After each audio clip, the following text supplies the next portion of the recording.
Esam pačiam durpyne dabar, kaip matot, daug kas šiek tiek kitaip įsivaizduoja patį tą durpių gamybos procesą.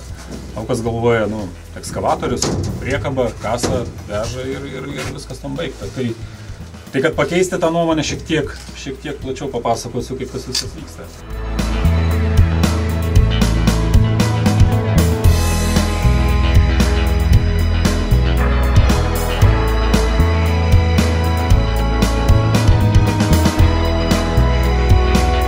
Pradėti gaminti durpį.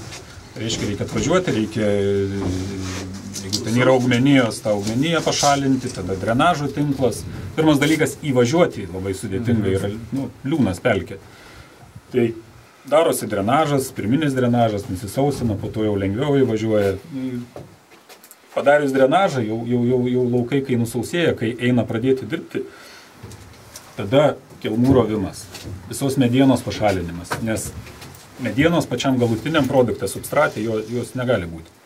Todėl, kad yra automatinės linijos, kur važiuoja ir jeigu ten bet koks pagaliukas gali sulaužyti tą įrangą. Ir dalis medienos čia pašalinama, dalis cechuose išsijuojama. Tai kelmų rovimas. Po kelmų rovimo frezuojama. Pradžioj gal laukai lyginami, profiliuojami, po to paviršinis sluoksnis, kad jisai nebūtų kietas, yra frezuojama, atlaisvinamas.